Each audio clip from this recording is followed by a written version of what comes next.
because life is tumultuous and crazy, and we're in the book of James, and James is really big on, we need a tried and true faith.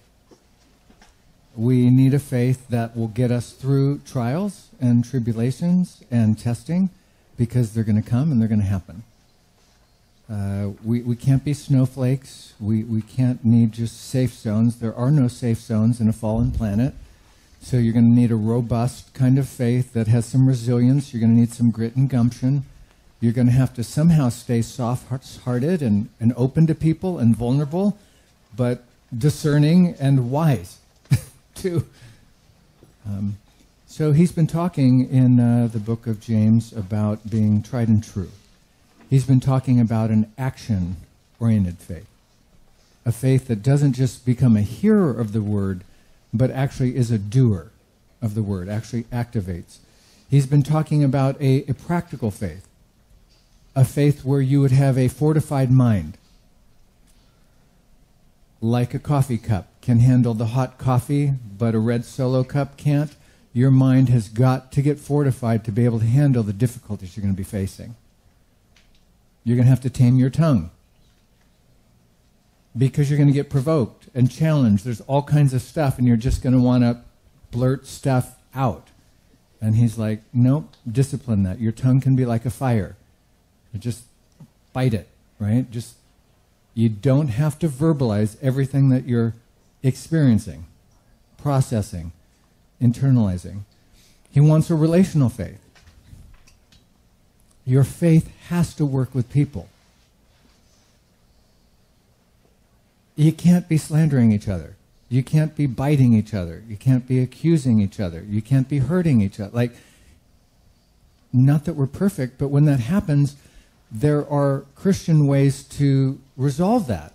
It's called apologizing, asking forgiveness, going to the humble place, self-correcting, making it right. And if you don't do that, James is like, you're not the real deal. The real deal has to be relational, and how you are with people really matters. He, like John, when John says, if you can't love your brother who you do see, you can't love God who you don't see. That's like cuckoo. If you can't get it down with tangible people you can touch and feel and see, you want us to believe you can do it with an invisible spirit and somehow you're tight. James is like, no, you may be talking to the ceiling, but that's not a real relationship with God. That has to flesh itself out with people, and how you are with people really matters. And you need a God-honoring faith. You don't just plan your life. You plan your life if it is the Lord's will. Remember, he talked about people presuming and getting ahead of it, and tomorrow and today we'll do this, and we'll have this kind of business. And he's like, if the Lord wills. Your life is a vapor. It appears for a little while, and then it disappears. So he's like, yes, but don't get pompous and haughty. You're dependent on God every day. You need a smart faith that is a stewardship, strong kind of faith. And today he's kind of building on that as he's getting ready to close out his letter. He's saying you really need a smart faith that is patient and enduring and future-focused. You're going to need a faith that actually can endure and persevere. And so we're in James chapter 5, starting in verse 7. Let's read our passage today. We'll read 7 through 11. And we're going to look at, what does that smart faith look like? As he's closing out and moving towards closing comments here, what's he have for us? Here it is, verse 7. Therefore, be patient then, brothers and sisters, until the Lord's coming.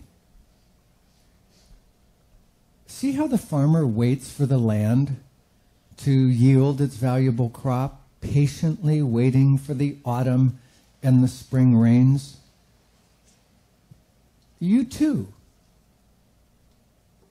Be patient. And stand firm, because the Lord's coming is near. Don't grumble or complain against one another, brothers and sisters, or you'll be judged. The judge is standing at the door. Brothers and sisters, as an example of patience in the face of suffering, take the prophets who spoke in the name of the Lord. As you know, we count as blessed those who have persevered and endured. You've heard of Job's perseverance and have seen what the Lord finally brought about for him. And the Lord is full of compassion. The Lord is full of mercy. And that's our word for today. I think we have our work cut out for us. James says you need a smart faith. A smart faith is an enduring faith. It's a patient faith. It's a resilient faith.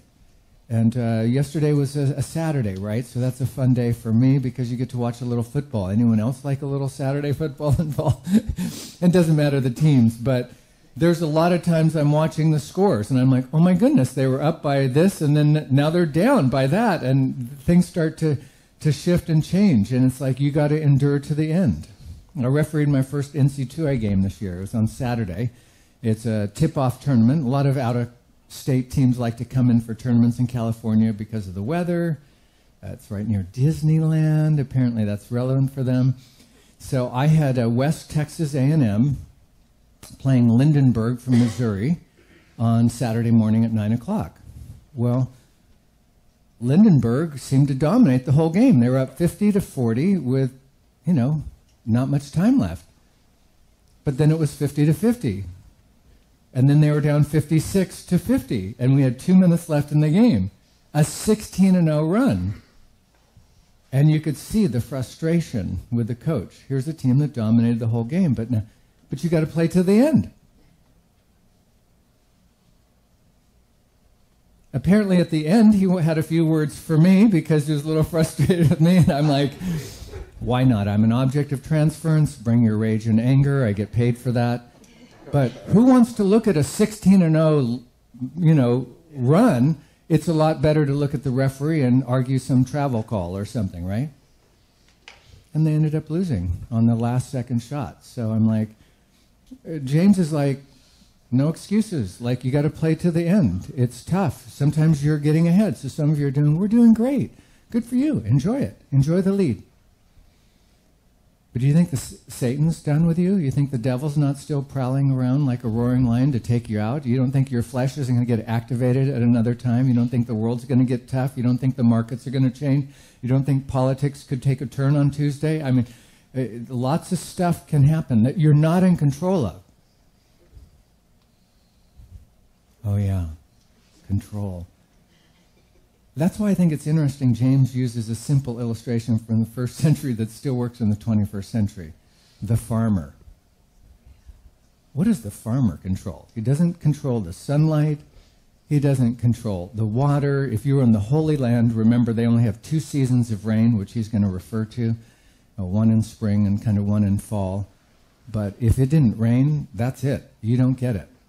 Remember in Palestine, there were a lot of famines, right? Like if the rain didn't come that year, that was going to be a tough year. Like you had to really plan because you're not in control of that.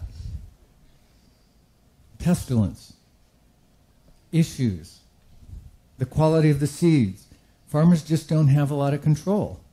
This is the very illustration. Like you're going to have to be like a farmer. You're going to have to be really smart. You are part of a kingdom, a patient kingdom. And by the way, you have a patient God. You think of him that way? He's a patient God. Do you know his subjects that he has to deal with? He's patient and long-suffering, not wanting any to perish. But his subjects are cuckoo, like they can lose it on any given moment. But he's a patient God. And you have been welcomed into a patient kingdom. And I was reading some of the ancient early church fathers and writing about this passage. And one of them wrote, there is grave misery ahead for you. I'm like, well, that's not going to preach real well in the 20th. One wrote, dark days are among us and will remain.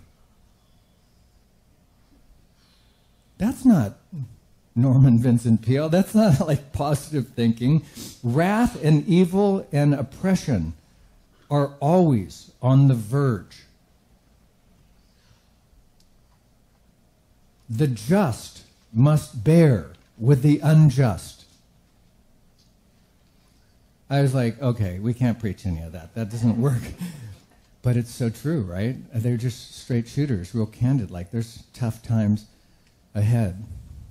One writer said, God is patient because God is strong, and impatience is a sign of weakness. God can afford to wait, for his time is eternity, and we can be strong in his strength and wait also in his patience. Powerful, huh? Another said, James is concerned we'll be earthly minded, that will want our wrongs righted instantly and to the full, that will be vindictive and punitive and vengeful, seeking our pound of flesh whenever possible. But only one view of life can alter this, the lifting of our gaze from earth to heaven, remembering that with him the time is short. Short, it's going by quickly. Matthew Henry writes, all our losses, hardships, and sufferings will be repaid and recompensed. Men count time as long because they measure it by their own lives. But all time is nothing to God. It is but a moment. Now, to short-lived creatures, a few years seems an age.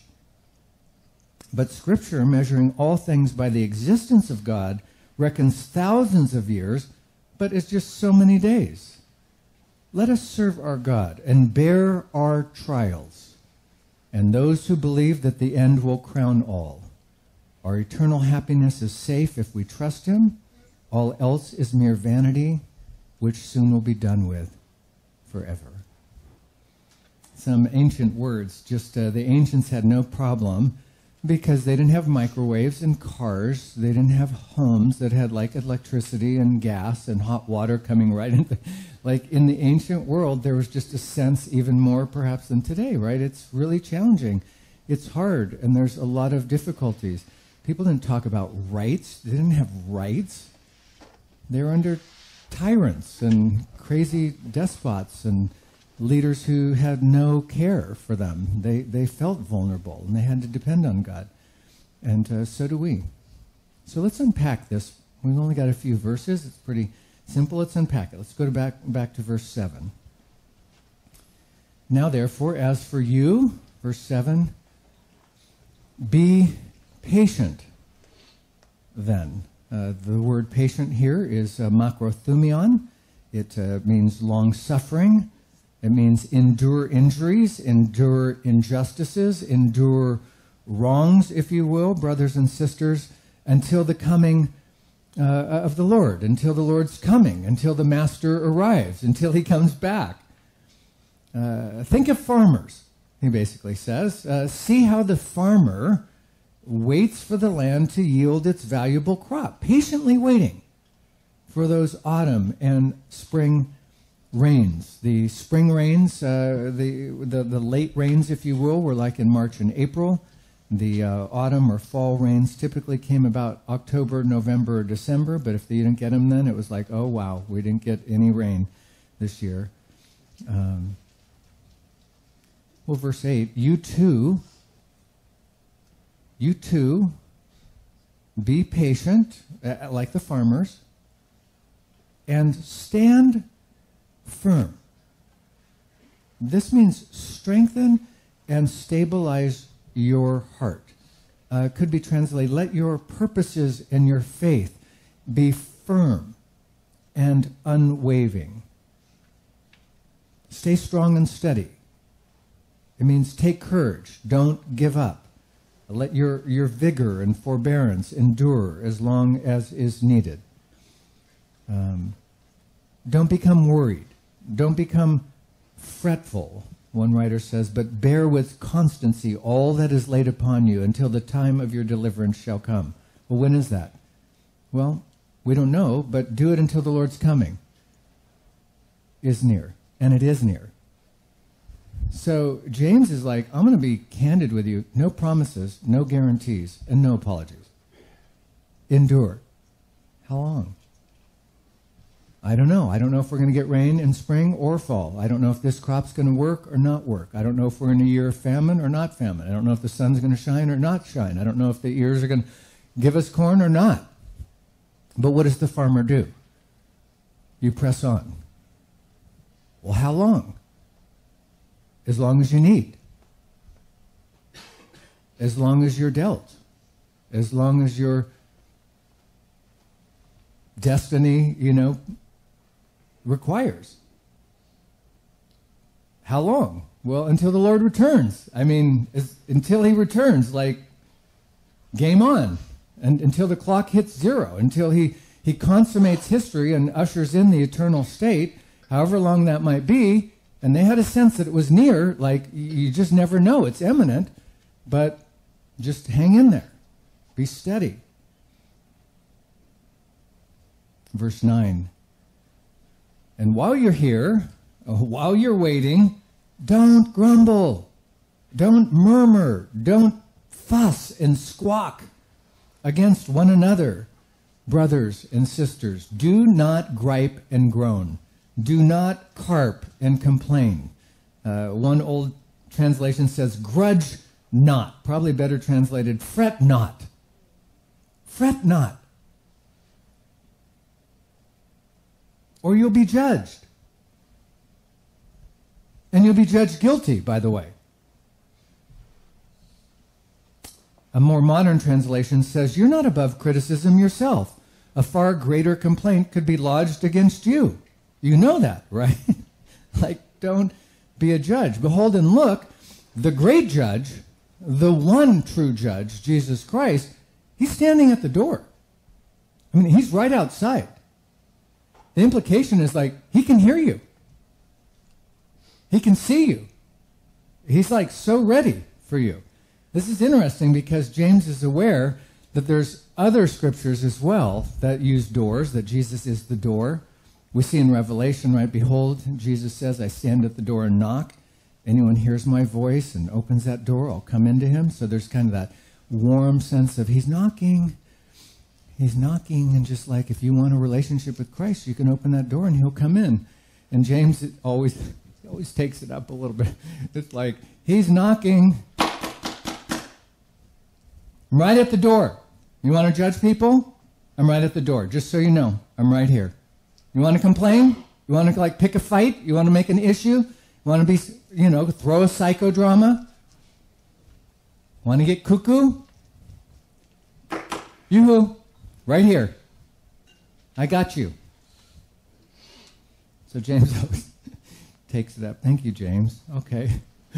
It's almost like he hears the words of his brother, Jesus, right, his half-brother, who shared stories like the parable of the virgins. Remember that parable? It's recorded for us in Matthew 25, which is called the Olivet Discourse, which is a scorcher sermon. I'm not surprised he might allude to something like that. It's what was the most heated sermon? Oh, yeah. The 10 virgins, right? And they're supposed to get ready, but some of them aren't ready. And Jesus goes, bridegroom's here, ready to go. Got your candles? Are they all trimmed? We're ready to go. And some are we're not ready. Oh, that's too bad, because you're going to get missed. You're going to get shut out. James has a little bit of that feel here. It's interesting, this week, just in traveling, I wasn't quite clued into the news. It's just I get away, I'm doing my task, and I was just focused. And my poor wife, she just endures. There's times I'm sure she's so is he going to call? Is he going to message? Is he because I'm in my zone, it's oh yeah, okay. How's him check in, But one of the things is I typically like just knowing a little bit of the headlines of what's happening, and I just haven't been clued in. But just yesterday and even this morning, right, there's headlines that Kavanaugh accuser, lies, admits to never meeting, never la la la. I'm wow, he didn't have to wait very long at all. Jesus is implying, and so is James here, like, the judge is right at the door. Like, this is all going to be made right. If you've endured an injustice or you've been wronged or whatever, trust me, the truth will always come to the surface, maybe sooner than later. It's not fun to go through, but he's got you. Jesus was falsely accused. So was Peter and Paul and many of them, and none of them were made right in their lifetimes. But sometimes they are. Verse 10, brothers and sisters, as an example of patience in the face of suffering, take the prophets who spoke in the name of the Lord. Okay. When you think of the prophets, what do you think of? What comes to your mind when you think of anyone? I think of people getting killed. I don't know. I always just think, like, didn't they kill a lot of those guys? You know, the spokespeople for God.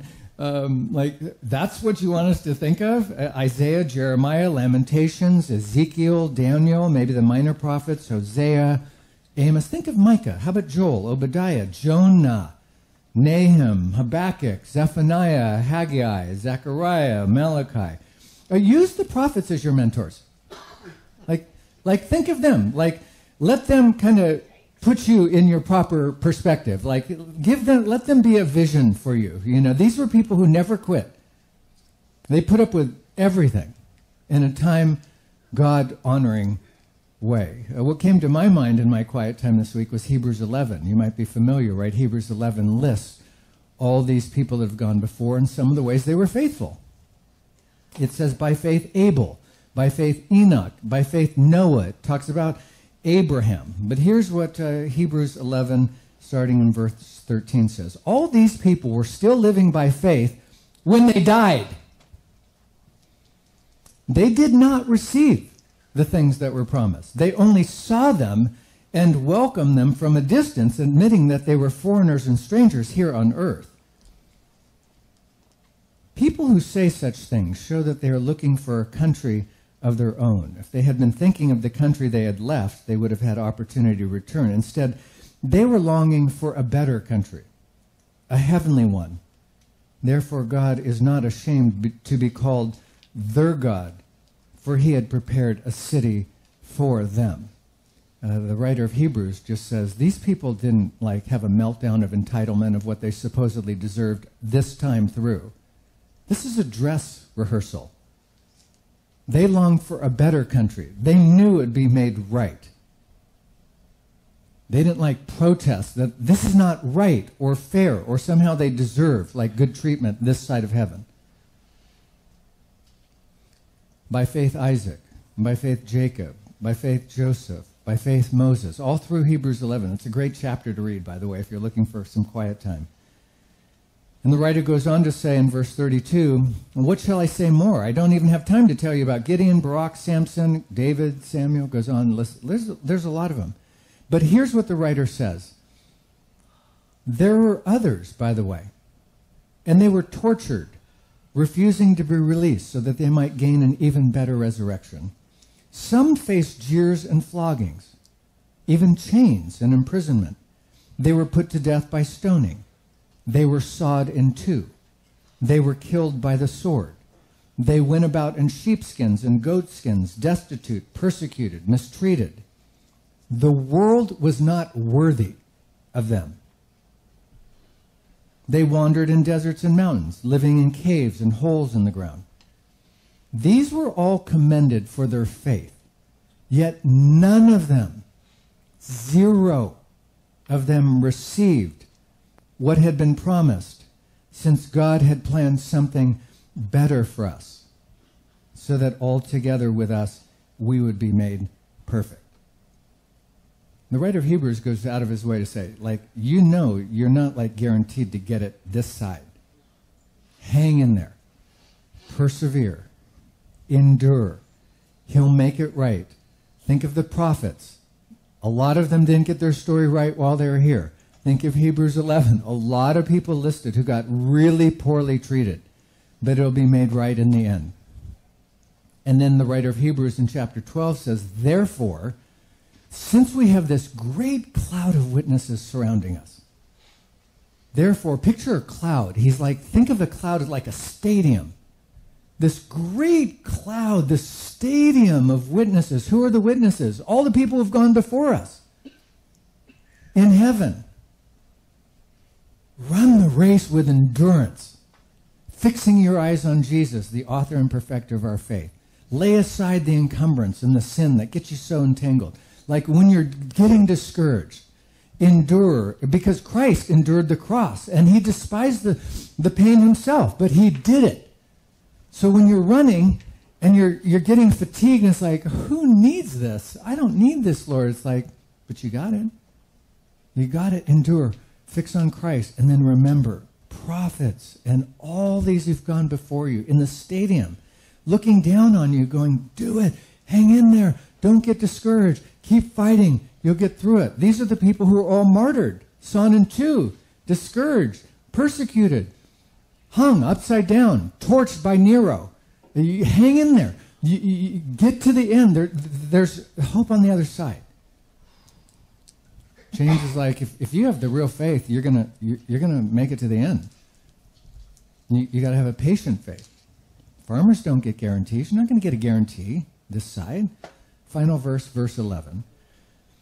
As you know, we counted as blessed those who were who have persevered.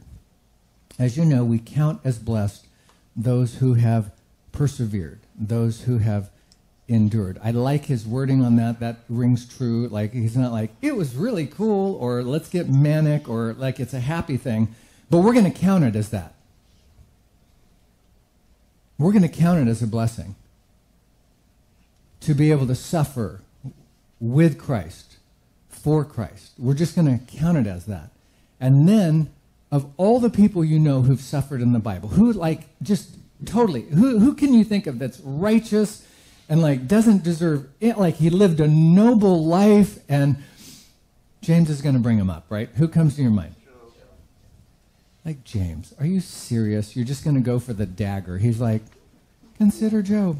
You've heard of Job, right? Do I need to bring up Job? You've heard of his perseverance. And if you go to Job, right, you read he's blameless and upright. He feared God.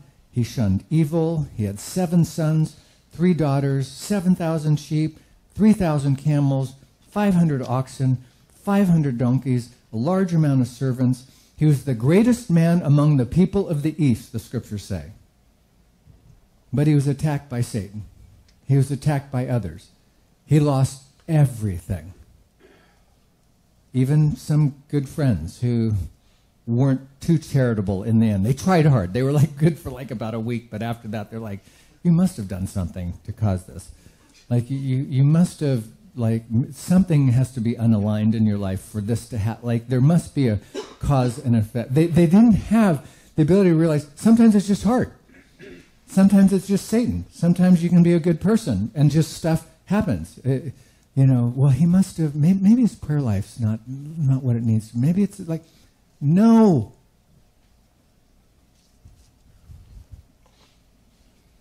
But you've heard of him, and you've seen what the Lord finally brought about with him. Well, what did he finally bring? He made it right. He made it right in the end. We were just chatting right before the service, right? And your wife, and we were talking about she has to endure a lot of pain, right, in her back, and she's got stuff, and I was telling about my neck and, all that. And you have to endure. But he'll make it right? We get a new back in heaven. We get a new neck. Right? He's going to make it right. Why? Why do we know that? Because James ends here. Because the Lord is full of what? He's full of compassion and mercy. You know God really cares about you. He really cares. He cares about you. He's grateful for you and the ways you serve us. The things you're going through matter to him. You got traveling coming up, and you got some transitions ahead. And he's tracking with that. And it could be really hard. Could be hard for mom, right? Could be hard for dad. Not for dad, because he's resilient and strong. But you know what he did with Job, who was resilient and strong too. He could do some, so we have to stay humble. God cares about you. Cares about you. What's happening at the hospital and transitions and, where he's going to place you. And he cares about you guys. You guys are going through a lot of stuff. I know you got some stuff coming up with your daughter on Friday and different things that are happening. And it's like, okay, could be tough. Things may not go like you want them to go. And James is like, well, you're not entitled to it going great. It could be really tough. Really. Think of the prophets, okay? That's a helpful, sobering reminder. It didn't all turn out great for them. But it's going to work out. Remember, Job, it doesn't end with the bad part. It ends with the good. Like, he'll cause it to work together for good, and he will make it right in the end. And don't forget,